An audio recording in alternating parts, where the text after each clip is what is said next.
Hello, and welcome to another Glasshouse session. This is our contractually obligated sponsorship edition. We've got Kim Zetter joining us. You might know Kim from her sponsorship of the channel. I believe. Not true. Yeah, people do take you a little bit seriously. You need to kind Okay, of people watch believe it me on when I that. say things like that. You may know Kim from being like one of the best, if not the best, cybersecurity journalists in the cybersecurity space. Huge amount of experience. She wrote a book on Stuxnet, I believe, Have you not read it? showing how well prepared I am. We need to have a conversation about this if you haven't read the book. Yeah, I mean, it is the book. Well, yeah.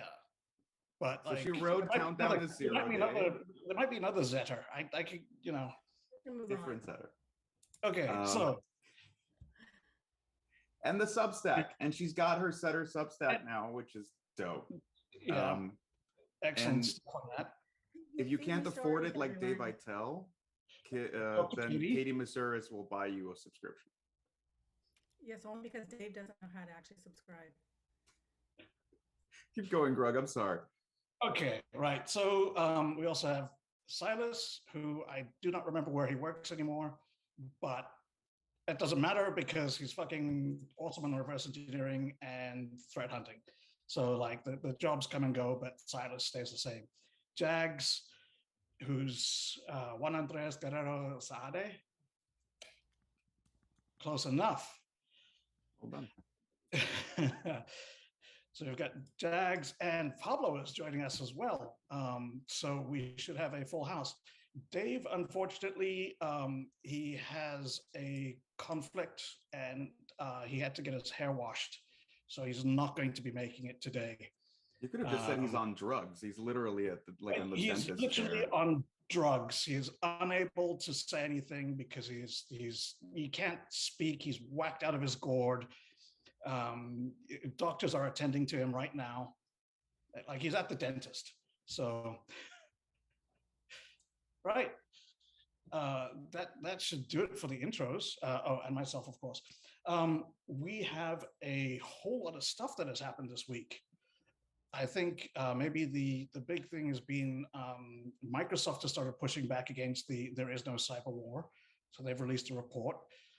There was a report earlier from Mandiant, which linked the GRU to some attack that I forget again. It was very important at the time, but moving on. I have a feeling you're phoning it in on the one day we have like a serious guest between us. All right, so yeah, serious guest on other days. No, it's like no one actually put it on the things to talk about. So that's true. I'm just adding it. But yeah. Oh, there's the leak of the lapsus logs, which is interesting because it reveals. I think there's two vulnerabilities that we've learned about this week. One is teenagers paying small sums of money to low-level employees to get them to do things. And the other one is billionaires buying companies and taking over. I think those are the two money-related vulnerabilities. Same level of maturity involved in both. Right. Teenagers at heart versus teenagers. Yeah. Right. So there's this cool thing in France where someone's cutting the internet fiber optic lines. It looked a lot more exciting until I found out that that's actually just how people protest over there. So apparently, like in France, there's like strikes and industrial actions and that stuff. Anyway, they cut the internet lines as like a standard thing. So it turns out to be less exciting than anticipated. Although, if we think really? Well, hang on a second. Industrial action is unions. Unions are communist. Russia used to be communist. Therefore, it's Russian action. I don't know, man. Like again, like I'm not gonna read into. I'm definitely not following your logic on that one, just on purpose. But no, I mean it is super interesting, right? Because it isn't just a couple of cables here and there. It does seem like kind of coordinated action. I'm not going to read into anything because I have no privileged information on this one, but it is actually quite fascinating. Yeah, so having precedent for it doesn't make it less suspicious, right? Like it only makes it easier to try to dismiss in a way that I wouldn't. There was a thing as well, which I didn't read because it sounded very typical, but apparently there's someone hacking directly into the fiber optic links around Hawaii. But no, Wired was suggesting I read it, and I don't really read Wired that much. The NSA or? No, I think the suggestion was that it was someone who is not the US. So it would be someone who has a submarine and surveillance capability, which would, there's two possible options and only one of them really cares about the Pacific. So, I mean, that would be an interesting escalation if China was able. Pablo, do you know anything about submarines or naval digital surveillance? Why don't you call him out like I can neither confirm nor deny.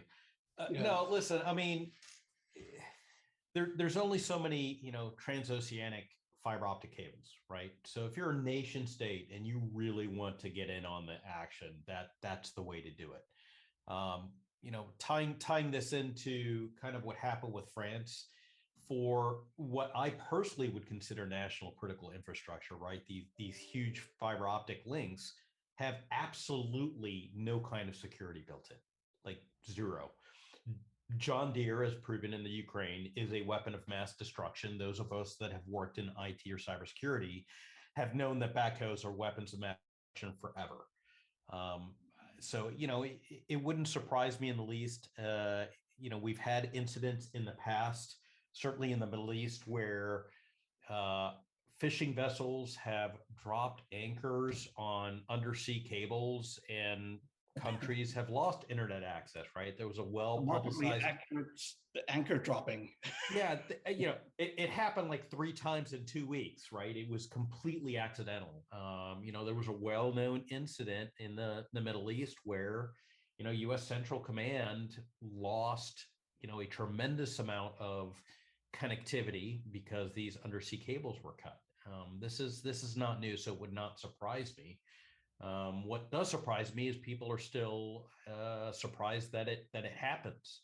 But along those lines, I'm really interested in everybody's thoughts on the fiber optic cable cutting in France.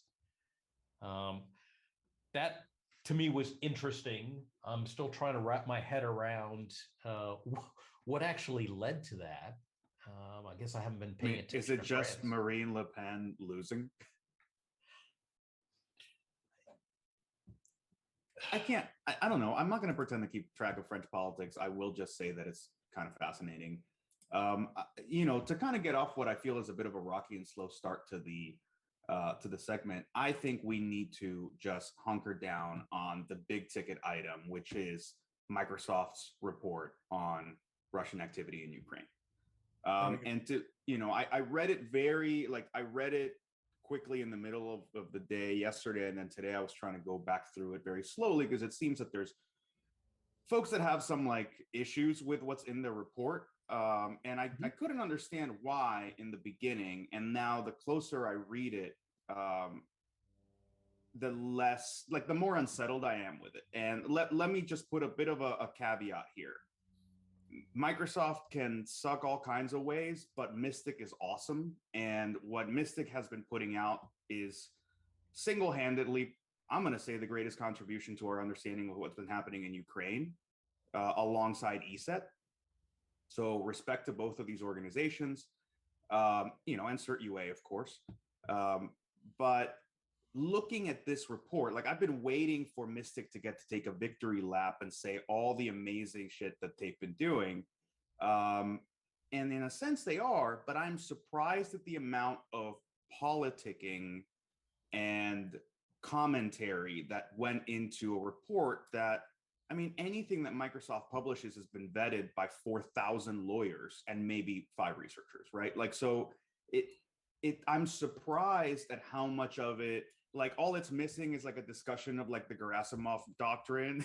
Like, you know, it's like talking it like the graphs height like point the teams to like different organizations like SVR, GRU, and so on. Like to me it's surprising. So I've got some questions for you on that, because I read the report a couple of times. I was looking for particular information and I found it useful for what I wanted, which was I wanted to get a sense of the tempo of attacks over time. So I thought it was quite useful in showing how sort of the first week was very heavy and then it dropped to 0 the next week, then like 2 or 3 and 4. So there was this huge ramp. I found that interesting. I was also looking for other correlations between whether it was the GRU who was involved or whether it was FSB, because again, my thesis on this is that the use of cyber in Ukraine has been entirely military, that it's very much, not entirely, but it's been very much directed and tied to military objectives. So the Russians want to do something, they prepare the way with cyber and attack at the same time.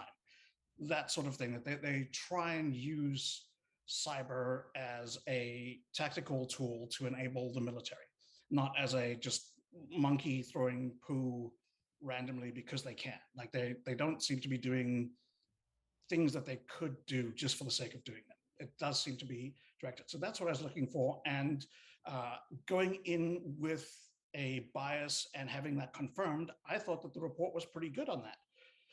I noticed that it was super heavy on commentary, which I thought was not directly related.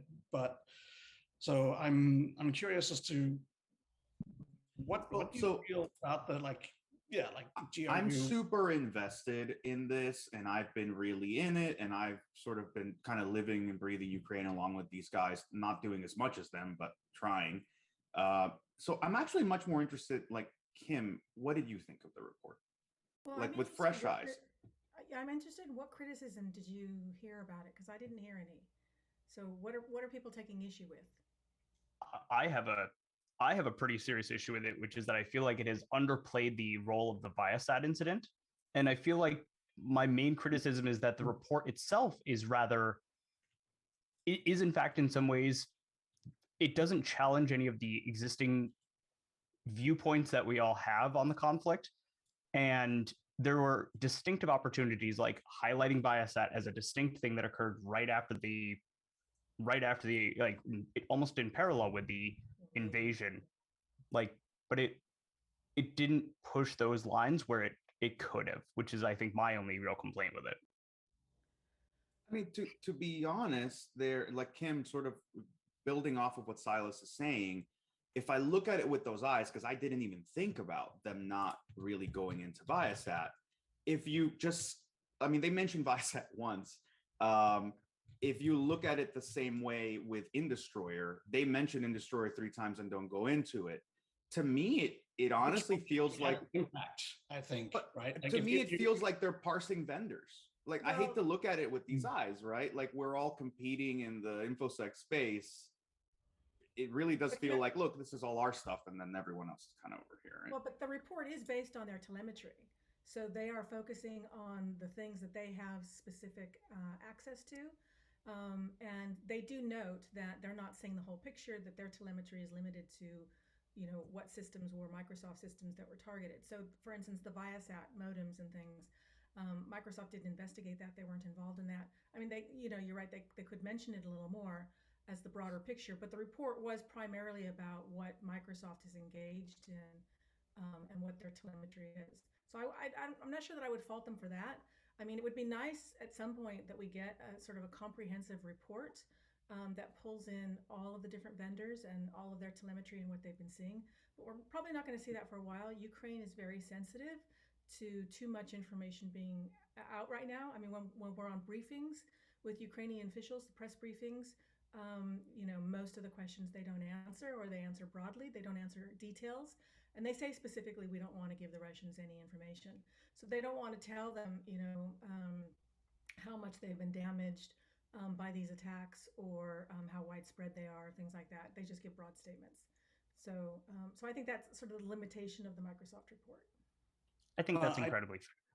Yeah, to build on that, I think one of the things that we brought up before, and it's directly related to that, is that it's really quite early to be taking like broad lessons from like the cyber war in Ukraine. Like it's a little bit premature to say like, well, here's what we know is true about all cyber war. For whom? Because nobody stopped. That didn't stop anyone from writing their op-eds. Like you know, and like it wasn't Kim. Kim was reporting like. Kim, you had insight into the Whispergate, Whisperkill thing from the very beginning that the rest of us didn't have. And like with the defacements with the organizations, like the stuff that you wrote on your Substack, you broke that in a way that we hadn't. We were like, Silas and I were looking at the malware nonstop, but we didn't have any idea about the orgs involved, essentially until your reporting came out on that. And I say that to highlight that like it isn't, I mean, don't even fault Microsoft. It isn't any of the people that are doing this research that are coming out and saying any of these things. I just want to say in reference to that. So my initial reporting with Ukrainian officials was when they were still feeling with their guard was still down, and they, you know, they indicated that they gave me too much information, and they were going to stop doing that. So not to me, but they indicated that that they were getting pushback from higher ups not to provide details. And so that's why we're seeing fewer details now, is because they felt like they made mistakes in those early days about what was getting targeted and things like that. So that's why we're not getting as much information now. So Kim, you are the only one among us, and maybe among the whole research community, that has more insight into what's being directly publicly shared by the Ukrainians. Do you feel that their cadence, their rhythm, their tone, their amount of detail has changed further since the whole leak of the InDestroyer early IR report? Because they seemed really upset. But I wonder what you see. They Sorry? seemed upset with what? When the report for the early report for InDestroyer 2 got leaked at one point, and you know that was its own rigmarole, but I'm wondering how it has affected at least the public relations side of things with CERT-UA and the Ukrainian government. Well, I'll say that they've become more professional about standardized releasing. You know, like I said in the beginning, it was really ad hoc what information that they were producing, just because I think everyone was still so in shock there, and they were still figuring out. I mean, people who whose job it is to defend Ukrainian networks are suddenly having to leave those monitoring stations and pick up a gun. You know, during that first week of the invasion, it was very chaotic, and people were more concerned about surviving and protecting their families and less about the network and all of that information. So it was a lot, it was very loose. And then they really became much more professional with their spokesperson reaching out to media, with them sending us periodic reports. And of course, we're seeing more press releases on the websites and them tweeting. But now it's also becoming a little, the information that they're tweeting sometimes is just to tweet information, you know, like continuing DDoS attacks, things like that, or phishing campaigns. That's not really news that those things are happening. So instead of us getting the more substantial stuff about the effects and, you know, how successful these things are, we're just sort of getting broad strokes now. So they've just become more professional and I guess more governmental, more government-like in what they're releasing.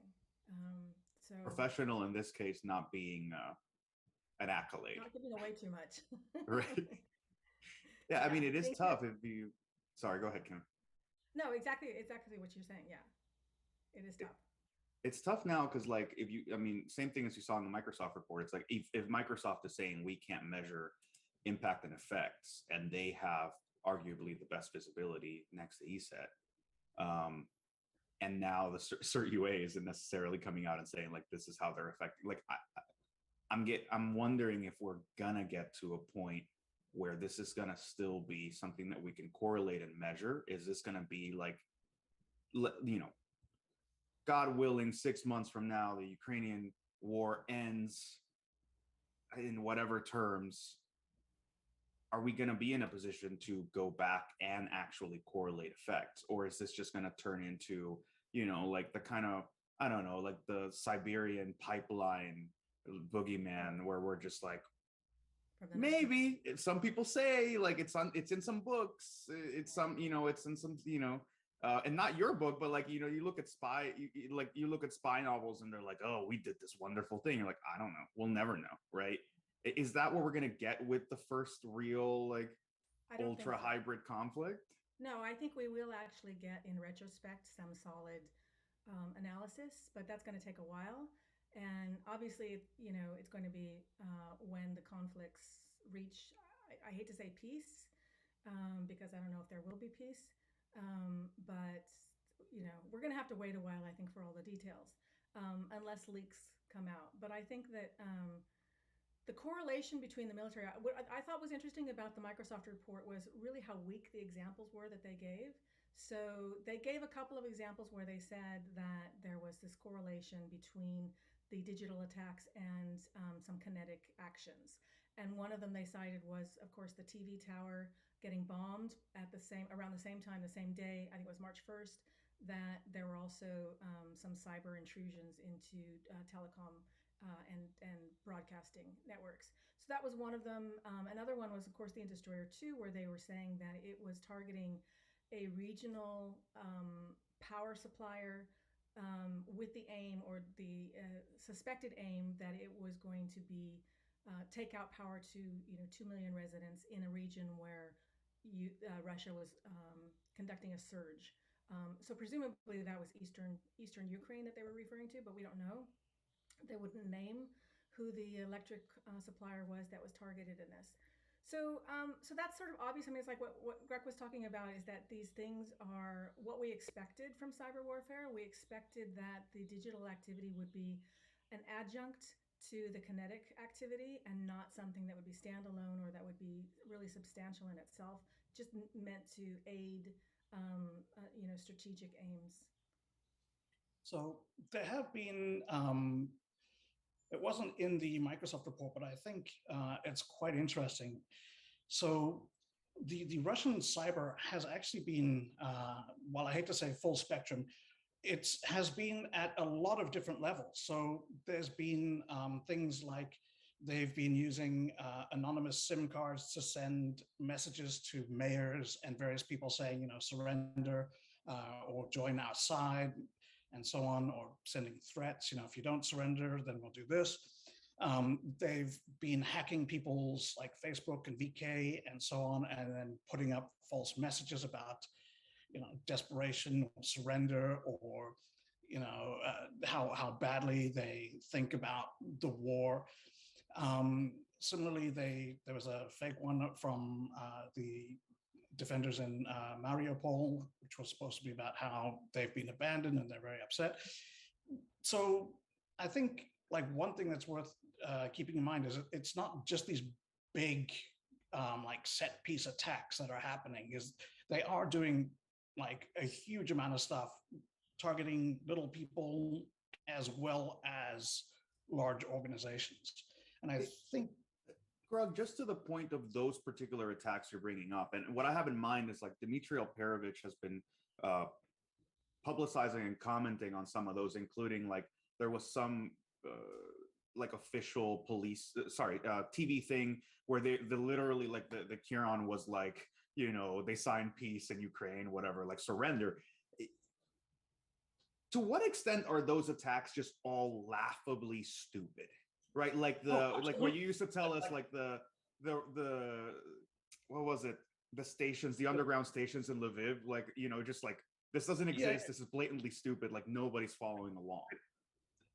Right. It's the same thing when they put out that like that deep fake, right? Like I'm wondering what their objectives are. So I think one thing to bring up is these sort of information operations are. A lot of them are conducted by troll farms in St. Petersburg. The people who staff those troll farms are young Russians who do not support the war as aggressively as the older generation.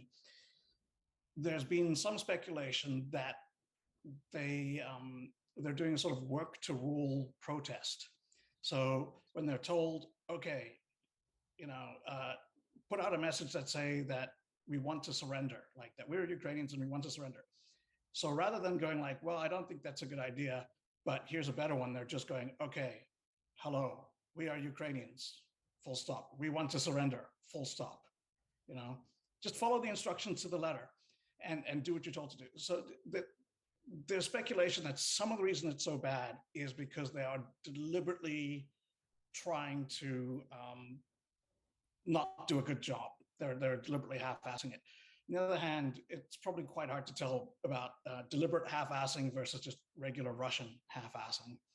So I want to point out and call out something I've been thinking about as well with it, like in building on this, is like what I've started kind of in my head referring to is like the Daniel Moore principle of like, unless you have tested and reliably incorporated cyber as in like into your military actions as well, like there is a significant amount of unreliability that comes from when these capabilities are not battle tested together and practiced as part of a routine.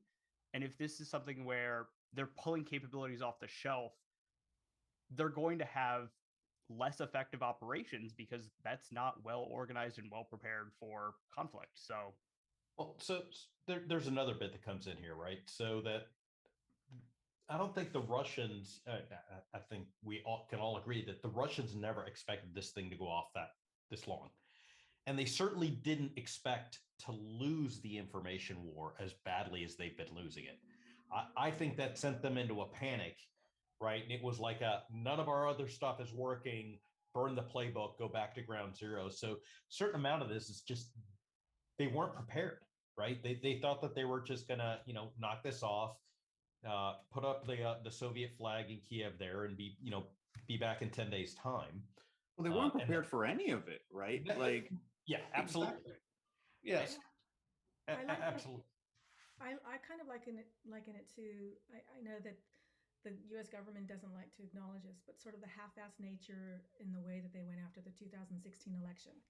So there's a lot that the Russians could have done with election infrastructure, but they just simply weren't prepared to do it. It was almost like it was a last-minute thought. And they suddenly tasked a team with, hey, see what you can find out about US election systems.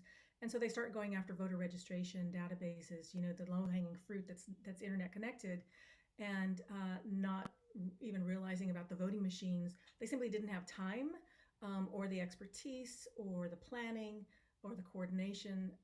And obviously what they did in 2016 was significant, and it's not something to ignore. But in terms of what they could have done and what their capabilities are, it was really surprising of how weak those 2016 operations were.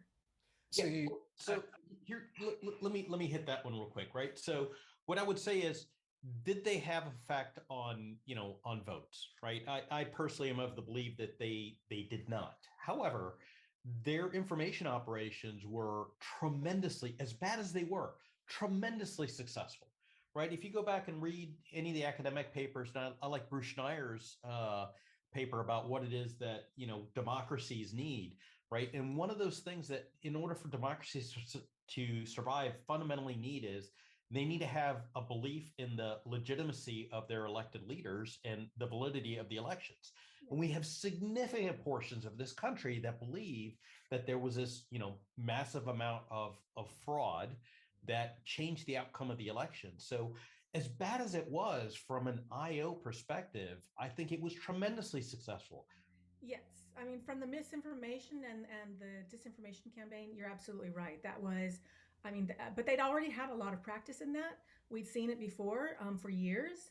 And so doing that sort of in the election was sort of like their grand performance on what they had been gearing up for with bots and things like that. So I separate the misinformation campaigns on social media and things like that from the actual targeting of election systems.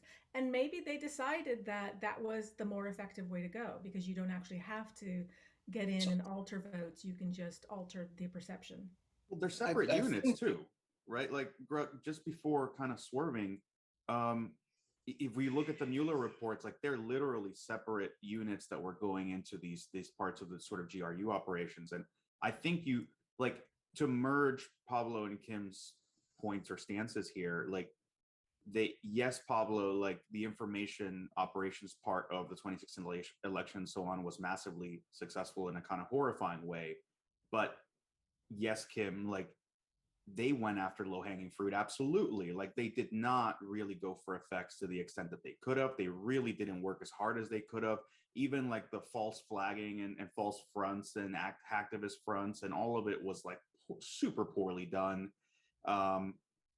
If there's any lasting value to the 2016 operations that they did, it was the information warfare piece, because if that component hadn't existed, if this was just hacks and no leaks, if this was just, information just getting shoved out there, but there were no false fronts, no mass messaging, we would have forgotten it. We would have said, look at the stupid thing they did back in 2016. The same way that, you look at like the Georgian DDoS of 2008 and you're like, yeah, they tried, right? But like fucking DDoS, right?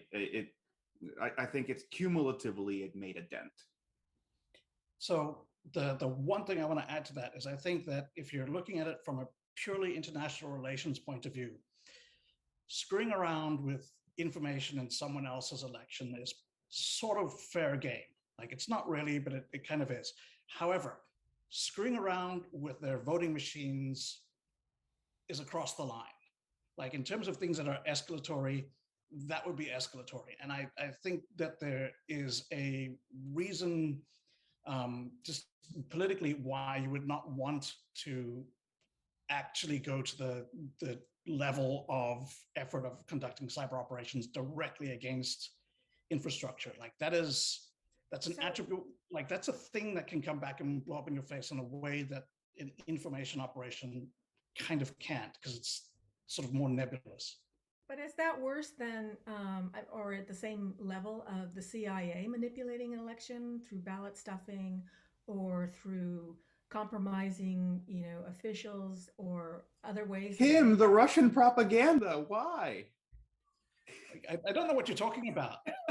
When has CIA ever, like they didn't even have computers in South America back then, is what I'm saying. So anyway, moving swiftly on.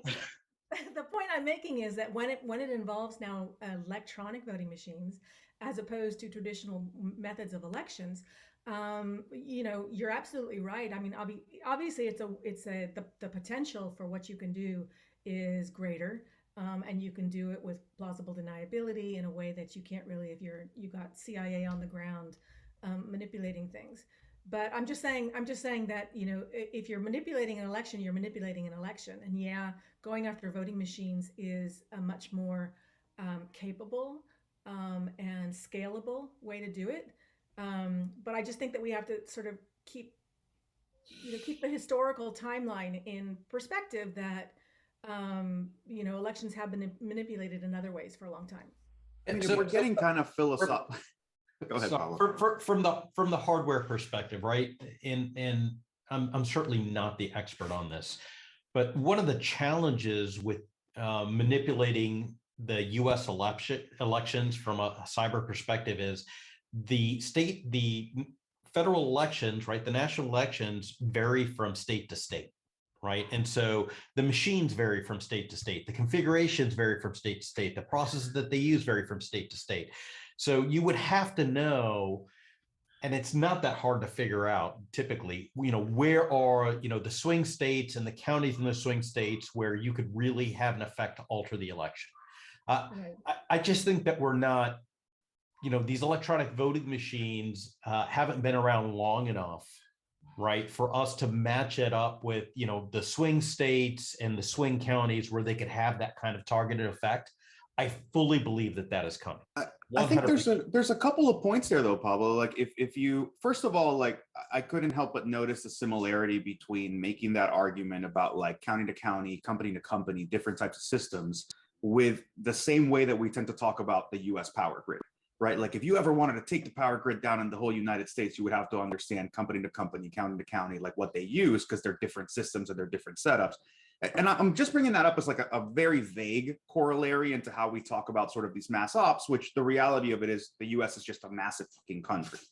But when it comes to the election stuff, what you're talking about also entails a much better understanding of US politics than I think we saw displayed in any of the information ops either, right? Like Facebook did a lot of the kind of beauty of the targeting for them, right? Like if I can straight up say this race, this religion with this kind of following and this socioeconomic class in these particular states, like you did a lot of the work for me. Thank you, Facebook. But I think that's very different from having the kind of understanding that I think even basic consultants in DC have when it comes to elections of like, you know, if you don't win Michigan, like this is all going down, right? Yeah, and here's where I think the difference lies, and I think those are all valid criticisms. So looking at the power grid, right, with the exception of Texas, right, and a couple other odds and ends, the national power grids are all tied together, right? So if you can affect one, you can kind of have this cascading effect. The election systems from state to state are more firewalled. It is the only thing that I would say about that. The other thing that I would say is that, you know, again, I'm not an expert on voting machines. I don't claim that, but the type of ICS protocols that are used amongst equipment manufacturers is a known standard, right? And a known very vulnerable standard. And so regardless, you know that whether you're Schneider Electric or whether you're Siemens or whether you're somebody else, you know that they have to support these protocols that have these issues. I don't know for sure if that is the case with voting machines. And I suspect that it's not because they don't have to talk to each other. So from what I've seen before with some of the voting systems is that they're not doing some type of like direct protocol between them to like transmit information. But there's like usually an export process, but then it gets uploaded to like through a web portal. So it's like a file output and then file upload. Yeah, but that presents also a number of challenges as well, because then it turns from protocol exploitation to web exploitation for the means of gaining access to those types of systems. So go ahead. Yeah, one quick thing on that is like, I think it's very important that we keep in mind that Russia, just like anyone else, conducts operations as part of a broader strategy, and they do things because they want to advance towards their objectives. They believe that doing this thing will make it better in some way. So it's worth remembering that in 2016, their objective was not, you know, at the beginning, they didn't sit down and say, we have to swing the election to Trump. Like that was not their objective. Their objective was to weaken Hillary, and adjusting the votes would not do that. However, the information war would. So that was where their efforts were going. Now, it might have been that later on they realized just how close things were, and suddenly if they could figure out how to throw a few votes, that might have put it over the edge and whatever. And so they might have, you know, had mission creep or whatever, but fundamentally the thing is like their objective was the information operation. That was part of their strategy. Well, think about the op, right? Like precisely to Kim's earlier point, they didn't really bust their asses going for effects in the very beginning, right? They could have avoided the whole information operation space completely and just focused on, well, how do we change votes? And just focus on that, make sure that you get everything set up over the course of 6 months, and then surprise all of us when we get like 150% like turnout, the way Putin wins in Russia, but for Trump or the Green Party or whatever. I think it speaks precisely to what the op was, and then to our kind of vague mainstream misunderstanding of one thing entails the other and the other and the other. You talk about election interference and hacking, and all of a sudden we're talking about election hacking. And I think I bring up that point precisely because the earlier comparison to, well, you know, I hate to put it this way, Kim, but like the usual whataboutism line of like, what about the CIA in Latin America and the whatevers? One thing several things are usually missed in that. Obviously the CIA wasn't, you know, a one-handed handshake, right? Like it was playing against the KGB that was operating in a 5-fold people scale. But also it was almost always in support or propping up of some existing organization on the ground that, you know, maybe we felt ideologically aligned to, maybe they had whatever, but they existed, right? So it was this notion of like, you know, you're kind of propping up something that's some kind of movement in need of support, maybe excessively so, maybe underhandedly so. But the idea of just showing up the way Venezuelan elections go now, where it's like, we're just going to show up with 100 cartons of votes, which is the physical equivalent of we're just going to alter the machines to, you know, just prop a result. I think at that point, you're talking about interference pure and simple, right? Like there was no human in the middle in a sense. Like Pablo, I see you cringing. I feel free to like smack me a bit. So this is part of the problem, right? With the cybers is we don't have established cyber norms, right? So the reality is, and I'm not going to get into the CIA did and the KGB. I'm just going to say that nation states are going to nation state, right? They're always going to do that. As much as we want to sit here and talk about, you know, the Westphalian model of a nation state, that you're not, you know, nations shouldn't interfere with the internal politics of another nation. They do. That's what politics is all about, right? That's why we have the instruments of national power. The difference is this: we haven't established the norms, right? So if the Russians had done counter Hillary information campaigns or try to affect our elections by airdropping leaflets in a Times Square, there's no doubt in my mind that that would have led to a kinetic war, right? Because we hadn't seen it via social media. Now it's kind of like, well, we don't really know what to do with this, right? And so, you know, nations. Well, they paid for the ads, right? Right, but you go beyond that. There's all sorts of, you know, the diplomatic, informational, military, and economic, you know, instruments of national power have all been democratized. Like the ability to reach a massive populace used to belong to nation states and heads of church. Now Katy Perry can reach 20 times the number of people as the president of the United States and 50 times the number of people as the prime minister. And the international law just has not caught up to that, right? It just hasn't. We're still making international laws based off of, you know, physical boundaries and physical intrusions. And that's just not where we are anymore, right? Absolutely.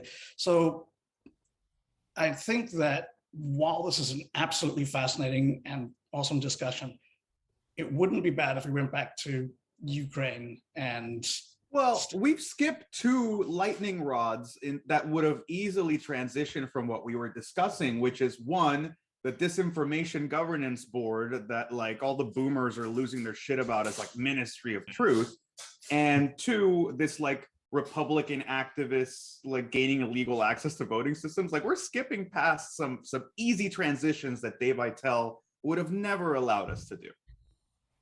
So take your pick. Too bad he's drugged up and unable to attend. Fucking junkie. Why are there two Silases on my screen? There's Silas. That's the one that records for Twitch. So it's just the double Silas. Oh, okay. That is our sponsorship for Zoom webinar. So Zoom webinar, you want all. That's the Silas who actually let talk most of the time. This other one just sort of runs the OBS for us. I was going to say earlier about the issue of, if you want to take down the grid, there are all these different grids. That certainly didn't stop Russia when they hit Ukraine in 2015. They hit 3 different power distribution plants. They all were using different protocol or different industrial control systems. They took 6 months to do reconnaissance and study those systems and then design malware that was specific to each of those. So that's not, the idea that things are dispersed in the U.S. is not an overwhelming obstacle. In the same way, Pablo, you sort of touched on this about voting machines. You don't need to hit all voting machines. You don't need it to be the same voting machine in the entire country. You pick out the swing states, and all you have to do to find the swing states in any election is to Google and find a story that says these are the most significant states and counties that are going to matter in this upcoming election. And the swing states, carry over from election to election. It's always going to be Michigan and Wisconsin and Pennsylvania and Florida are always going to be at least in those top 10. So that's not really difficult. In terms of voting systems and their vulnerabilities, I don't think that we've really ignored that for a long time. We've ignored the vulnerabilities for 20 years. The systems, by the way, are not new. They're not recent. They've been around for 20, 25 years. So there's a long time, and they're the same systems in some cases are being used as they were back in 2000. So I think that the information is out there if someone wanted to get into these systems. Some of these systems are directly connected to the internet.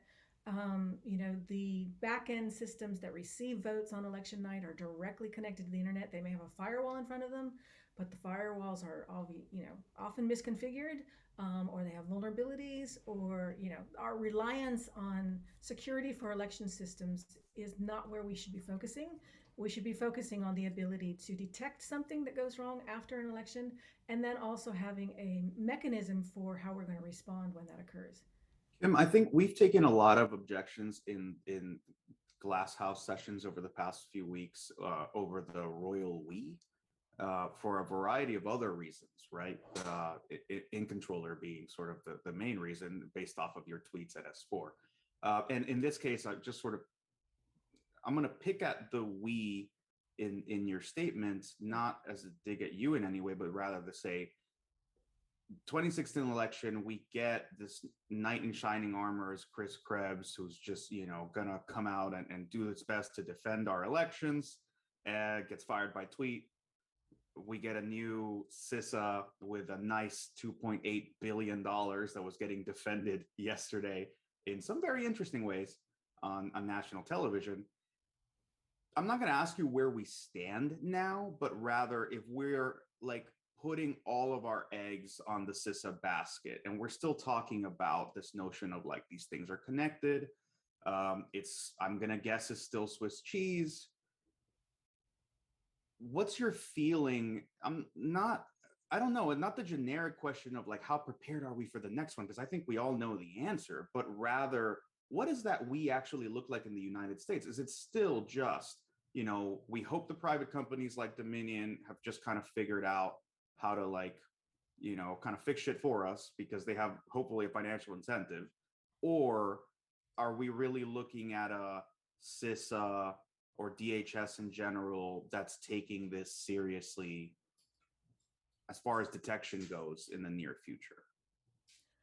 So I think what CISA did was not small, because for 20 years, election officials simply ignored anything that security researchers were pointing out about the voting machines. And so CISA really, and 2016 really forced them to, it was a reckoning for them, that they didn't have security people on staff, that they didn't know what they were doing, that they couldn't trust the voting machine vendors when they said that the systems are secure. So that's not a small thing that CISA did. And CISA also had outreach to election jurisdictions, doing assessments of what's connected, what do they know is on their network, are they patched, things like that. The problem is that the U.S. is so vast, and we have more than 10,000 election jurisdictions in the U.S. And, CISA was releasing numbers up to, I think, the 2020 election, or maybe it was 2018, where, they were doing assessments. They had gotten to the level of something like 1,500 of those jurisdictions, and that's it. And we all know that security is not static, right? So you can be secure in one configuration, and then you change your voting system, or you change something on the servers, or you update, and you've opened, it to a bunch of new vulnerabilities. So that's the problem now, is the constant vigilance in the way that, CISA is advocating for critical infrastructure to have constant vigilance about this. With voting machines, you can never let your guard down, because we have elections year round, regional, local elections, whatever. And so those systems get put online for those elections, and it raises opportunities to start manipulating them for a more consequential federal election. Right. The Russians are going to start. It's like with doping. By the time it gets the big races, all of the guys have cycled to a point where like they're not going to piss hot. So you have to get them at the smaller, earlier races where they're not going to be tested, because that's where they haven't calculated for it. What you're suggesting is that What we need to do is we need to secure like the elections for sheriff and councilmen and aldermen, because those are the ones that are going to get hacked all the time as preparation for the big ones. I'm not necessarily saying that. And we need to I'm saying- possess more politicians. I think that is the big takeaway. I think what I'm saying is that the systems don't get put in a closet for 4 years and then brought out for the federal elections. So because they are being used and they're sometimes getting connected to the internet on those off elections, that they're not necessarily looking to alter the sheriff's election or those small things, but they can use that as an opportunity to get into the systems and then sit there and start to do what they want to do. But I want to point out, you talked about sort of the smaller elections that don't get paid attention to. One of the prayers of election officials before any election is they pray that this election will result in wide margins, because when there's a wide margin, no one cares about the election. It's only when there's a very narrow margin that people start to get suspicious and think, oh, the election was thrown. So if you're a hacker and you're going to manipulate elections, your strategy is going to be to make sure that the candidate that you wants to win wins by a really lot. Putin by 120%. Right, like the usual. If you want to actually cause problems, then you want to make it so that no one wins by a large percent and that signs of tampering are obvious. Yeah, it's kind of hilarious. Like, yeah, dude, I mean, think about it, right? You're joking in the internal chat that we have, like, about sort of gerrymandering and how folks are like sort of just doing all these, they're passing all these laws to just keep people of different races and different affiliations from voting in the first place. Like, I think at this point, I'm wondering if you try to throw elections in every direction at the same time, like, do we end up with something that looks like fairness? Because I don't know that, I'm not trying to pick on CISA, but like, no matter how powerful or great this organization could be, how organized they may be, how many resources they may get, when Kim talks about 10,000 different districts and like machines controlled not by any kind of central authority and they're being used all the time, I mean, that's an impossible task, right? Like in that paradigm, to me, it sounds like an impossible task. So what do reasonable elections look like in an American future? So I'm sorry, go ahead, Kim, please. Well, I'm just going to say in terms of the integrity of elections, we are getting to a point where we're really relying heavily on the processes, the post-election processes and the administration of elections. And you'll see this over and over again in stories after the 2020 elections and 2016, where government officials will say, don't worry, because if something happens, we're going to catch it. And they talk about all of these processes that we have. But if you look at how elections are actually conducted, the processes go out the window quite fast. You're relying quite often on volunteers to run elections, not at the sort of the top level of the county, but at the other levels. We see places where they forget to bring the memory cards, or they lose memory cards that hold the votes, or a lot of other things that just simple things like in Michigan, where they had ballots that were getting scanned, and they left thousands of ballots in the scanner overnight, and they forgot them. And they actually sat there for a couple of weeks until they had to do a recount. And then they realized that they were missing, a couple thousand ballots. And then they started going through the office and they realized that they're sitting there in that scanner for 2 weeks. So processes aren't perfect, and relying on processes can be problematic.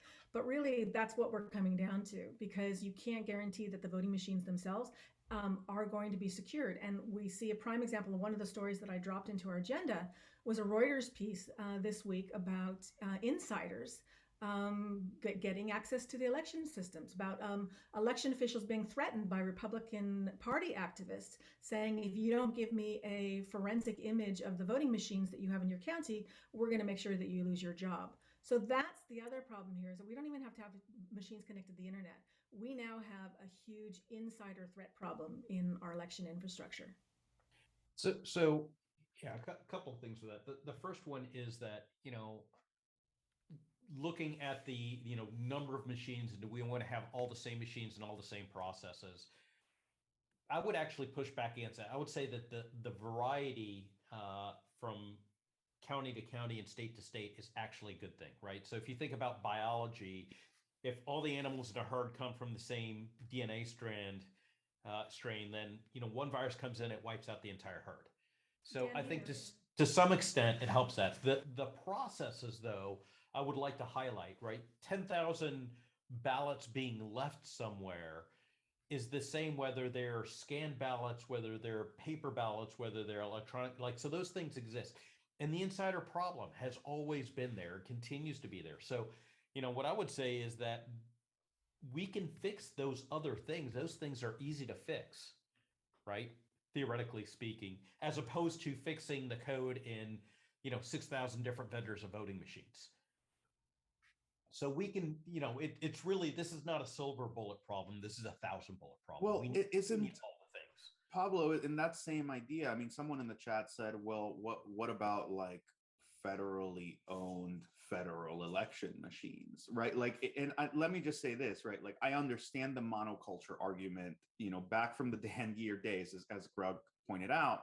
But when you talk about central, like, okay, fine, we have a separate culture for all these different places. No one can just come with a single set of tools and kind of wipe through all of it and like make a mess of it. But we also know they have the resources to do varied attacks. To what extent is it worth it to centralize in the sense of we have one responsible organization that has one standard for monitoring, for updating, for like, at least, if everybody sucks, can we focus on how one person sucks and have that affect most things for one process? One quick thing is, I don't think we should be having this discussion without Matt Blaze, because I think we're going to be treading over a lot of ground that he has worn smooth. And I mean, it's kind of impromptu, but like having Kim here, it is, I think it's the right time for how this all intersects, because we've talked about what a sanctioned Russia will do to like theft in cryptocurrency online and banking attacks and so on. We haven't talked about a sanctioned, debilitated Russia in the middle of a war, cut off and screwed, and we have an election, and we have some other, geopolitically significant, fractured, vulnerable case that they like to fuck with. So like, I'm happy to transition into this conversation, even though like Matt will be 10 times the expert I ever will be in this area. I know nothing, but I am really curious. So what I would say is, first of all, we could do another entire hour just on this, and that might be worthwhile. So there are a couple of issues with that. The first one is that we would have to, fundamentally change law in the United States, because the right to hold election is a state's right. So you're going to get into this whole like states' rights thing. The next most obvious thing that's going to happen is if you're a red state and you have a blue president, you're not going to be comfortable with the federal government running your election. And if you're, if you're a blue state and you've got a red president, you're not going to be comfortable with the federal government. Like we have, for better or worse, I think for better, a healthy distrust of the federal government in our nation, right? That I think that's one of the reasons why our democracy has worked as well as it has. Granted, the edges are getting a little singed here. That was a wonderful idea before we were talking about managing cybersecurity systems or technical systems across a vast nation. Like I respect the founding fathers. They just didn't understand like O365, right? No, I agree. But I think we don't want to go too far the other way either. So certainly you could have like a federal licensing division that would go, hey, listen, Texas wants to use X voting system and California wants to use Y voting systems. Can you go through and certify these with like common criteria? Can, NSA or whatever government agency, CISA, go through and certify that these systems are secure, that they're unsecure in these ways, but they're okay to use? We should absolutely do that. But that's a far cry from going, no. DC is going to decide what Georgia and Massachusetts are going to use for voting. So I will give CISA a bit of credit for things since the 2016 election, because I feel like also one of the because you're right, like there does need to be some type of that standardization. But after the 2016 election, there was already this perceptive view that CISA was biased and then part of the deep state of deep states of, and so on. And that self-perpetuating conspiracy theory kind of leads to more of a distrust of, the federal government then mandating direction for these things. And I think that by kind of taking a more like rigid, I don't know, like more the way that they've essentially done things over the past few years, I think has kind of helped counterbalance the 2016 election stuff. So that way, hopefully in a few years, they will be in a position, like both in terms of public perception and technical capability, to be that party that maybe helps support that or supports it adjacent to the Federal Election Commission type group.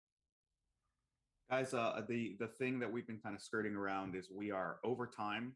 I know some folks have actual real life things to do. Instead of our usual runaround, Kim, I mean, it's a privilege that you'd actually show up and hang out with us. Do you want to close us out? Is there some final thoughts that you would like to share with us? Even just plug in your Zetter stack. Again, let's not do it at 7 a.m. It's entirely the Grug's fault. Let's just put that out there. We can do 6. I'm fine with that. 5 a.m. Sure. Is that your smiling face or that? He's gritting her teeth, Grug. Yeah, if we go for 3 a.m., you can stay up for it. Okay, that's right. I never have to go to bed. I guess in final, I mean, I just to bring it back to Ukraine, I think it's going to be interesting how, what we see going forward. A Ukrainian official at a press briefing this week said that he felt like this was a Ukrainian cyber official said that he felt like we'd seen the sort of the peak of the Russian potential in the cyber realm, and that he didn't think that we were going to see anything more surprising than we've already seen, which I thought was a surprising statement because we know the capabilities Russia has. But the point that he made when he was clarifying was that, if you're going to do something really significant, it's something that you guys have all said yourselves as well. You need planning and coordination, and at this point, that's what they were missing in this entire operation. So I'll just leave it at that. It's going to be interesting to see how things unfold. Next week, we will be talking about Poland. Sorry, that did not go that well. And we're going to discuss, we're going to get Matt Blaze on, and we're going to talk about the history of surveillance and telegram. Oh, no. God, that's going to be the.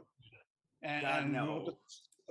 We will talk about Stuxnet with Matt Blaze. That's a threat of losing the 60 viewers we get.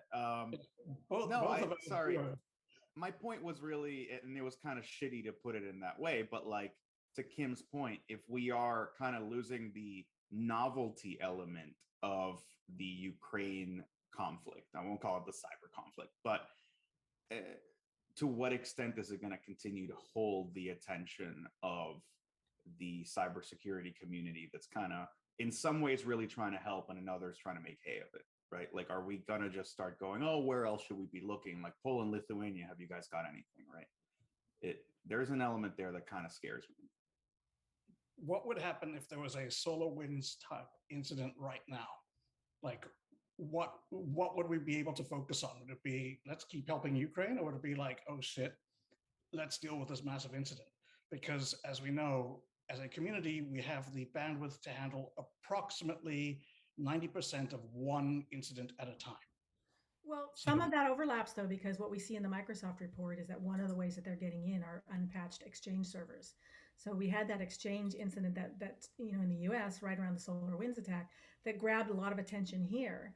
And so I think that there's a crossover. Things that you're paying attention to here are going to actually have an effect in Ukraine in terms of defense. So yeah, and to SolarWinds as well, one of the things that was mentioned was that they were using supplier side attacks. Right. As far as I understand, that's from primarily it's from management companies, and then using their access to gain access to their clients. Yeah.